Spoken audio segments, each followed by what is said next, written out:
Hola, som les referents d'ocupació juvenil de Sabadell Hola, jo sóc la Núria.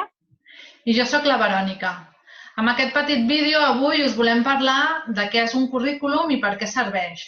Són unes petites recomanacions per fer-ne un si encara no en tens cap o si ja en tens un, poder-lo millorar.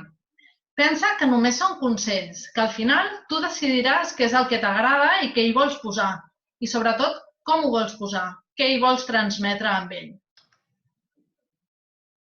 Bé, doncs per començar us explicaré què és un currículum i per què serveix. Si volem trobar feina, el que hem de fer és tenir el nostre currículum fet, ja que ens servirà com a passaport per aconseguir una entrevista de feina. Si no tenim un currículum fet, serà molt més difícil que ens puguin trucar per fer una entrevista. Llavors, un currículum és un document on hi ha un recull de la nostra vida, tant a nivell formatiu, per tant, allò que hem estudiat, i laboral, d'allò que hem treballat. En el currículum no només hi afegim això, sinó que també serà important que hi afegim la nostra marca personal, que podem explicar i que en el currículum es vegi com som. Per exemple, hi ha currículums que són més senzills o d'altres que poden ser més elaborats. Si jo soc una persona molt creativa, serà important que la meva creativitat la pugui traslladar en el currículum. Com? Doncs fent un currículum més visual, amb imatges, molt diferent, que cridi l'atenció. Núria, una pregunta. Creus que hauríem de tenir un sol currículum o en podem tenir diversos?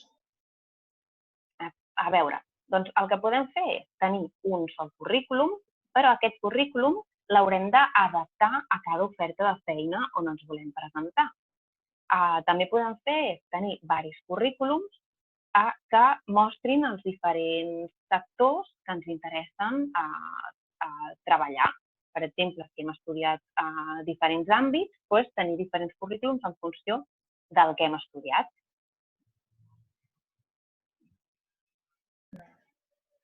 Molt bé, doncs, respecte a això que deies, Núria, és molt important que orientem el currículum a l'oferta. No és el mateix si volem buscar un lloc de treball per fer de cambrer o cambrera que si volem buscar feina de monitor o monitora.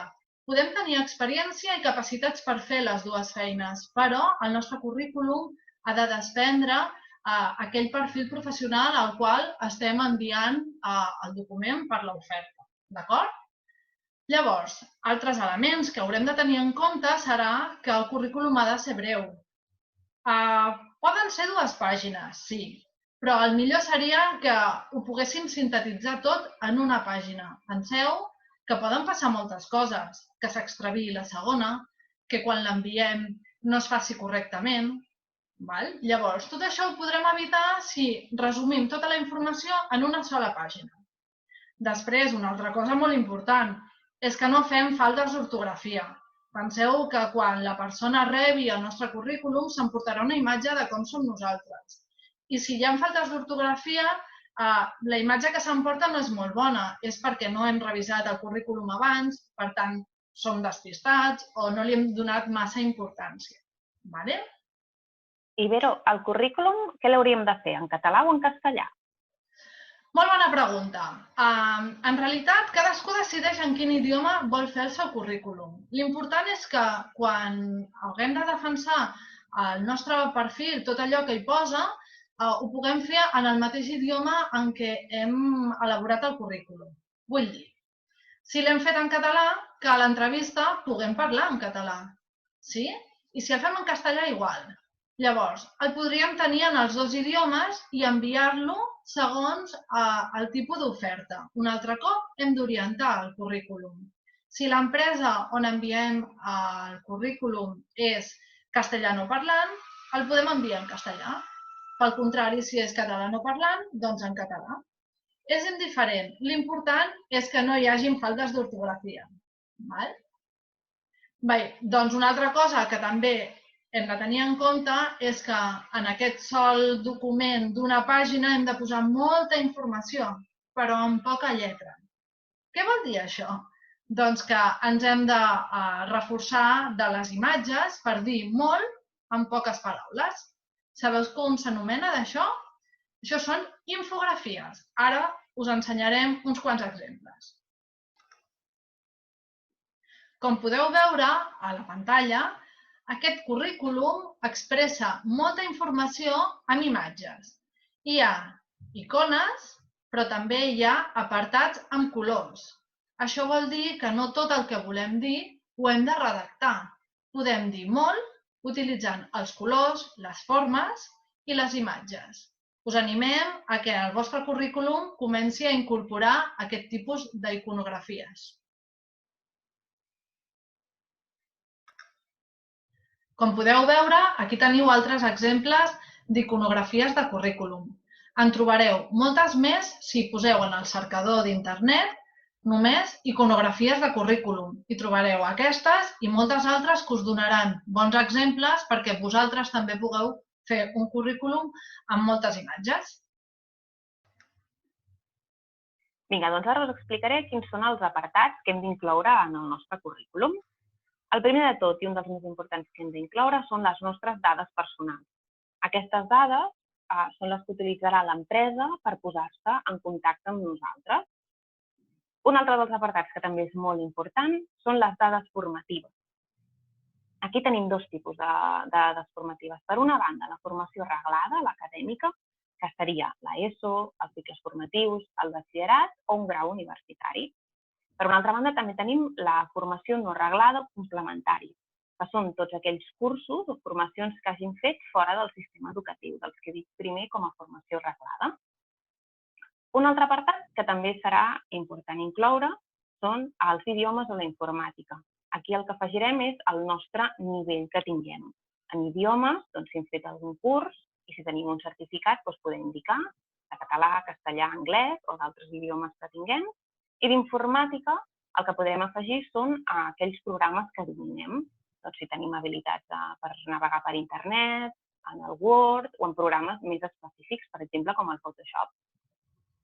Un altre apartat que també és molt important és l'apartat de l'experiència professional. Aquí el que hem d'incloure és on hem treballat i què fèiem en aquesta feina, sobretot indicar quines tasques desenvolupàvem en aquelles ofertes de feina. Núria, una consulta.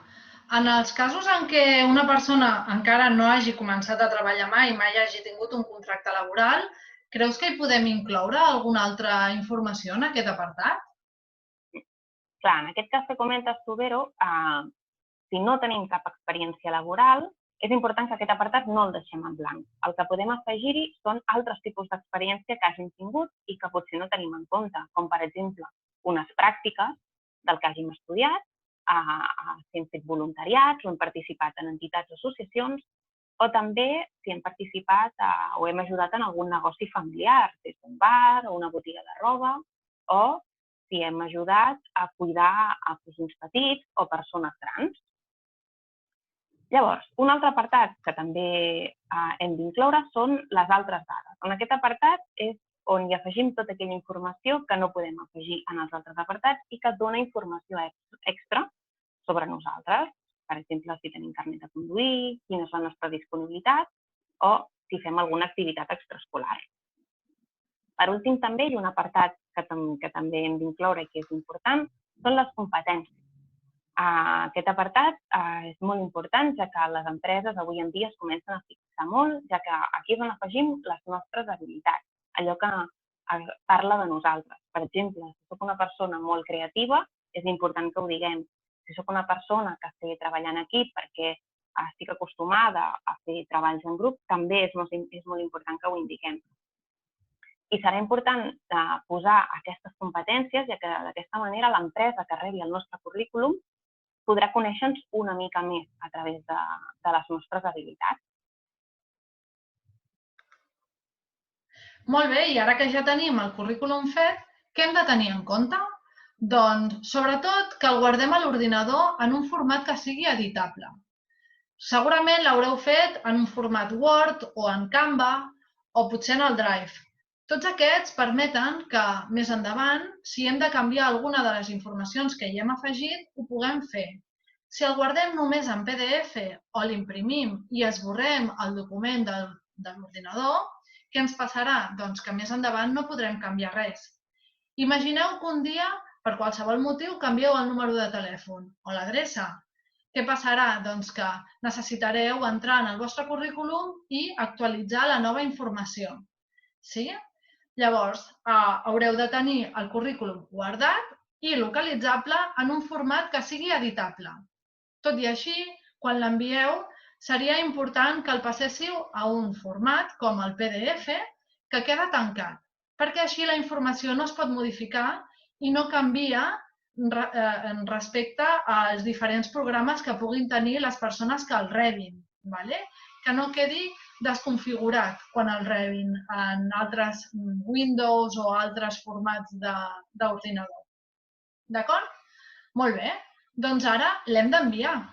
Sí? Com ho farem? Doncs, sobretot, s'ha de tenir en compte que tenim al nostre abast moltes plataformes, webs on hi ha ofertes de treball. En aquestes ofertes podem decidir quines ens poden interessar, però primer de tot haurem de pujar el nostre currículum. Haurem d'obrir un perfil. D'acord? També podem enviar el nostre currículum per e-mail, si sabem que l'empresa està seleccionant persones. L'enviarem amb una petita presentació. D'acord? Vera, i en aquest cas també podríem imprimir el currículum i entregar-lo en mà a una empresa? A veure, no és aconsellable perquè aquest sistema ja no s'utilitza. Sí que a vegades anem pel carrer i trobem una botiga o una pastisseria o una cafeteria on hi ha un anunci a la porta que diu entregar currículum aquí. En aquest cas, sí, perquè ens ho estan demanant. O fins i tot si tenim un amic que ens diu escolta'm, passa'm el teu currículum perquè a la meva empresa estan buscant gent. Llavors, podrem dir que és un contacte de confiança, però imprimir molts currículums i anar passejant i entregant-lo a diferents llocs no és aconsellable. Penseu que no sabem qui l'està rebent, aquest document, i què en farà d'ell. A més, existeix la Llei de Protecció de Dades que impedeix que qualsevol persona pugui fer ús de les nostres dades personals si no l'autoritzem. Per tant, és més aconsellable que utilitzem les plataformes digitals, ja siguin apps o webs de borses de treball, d'acord? O un e-mail amb una petita presentació. Bé, doncs fins aquí aquest primer vídeo on us hem fet una petita explicació de què hem de saber i què hem de fer abans de començar a fer el nostre currículum. Esperem que la informació que us hem donat us hagi estat útil. Abans d'acabar, recordar-vos que som les referents d'ocupació juvenil de Sabadell, la Núria i la Verònica. Estem aquí per ajudar-vos en tot el que sigui de la vostra utilitat en temes de recerca de feina i de cursos de formació. I bé, si teniu algun dubte, aquí teniu les nostres dades de contacte, ens podeu escriure o trucar i us respondrem encantades. Vinga, adeu! Adeu!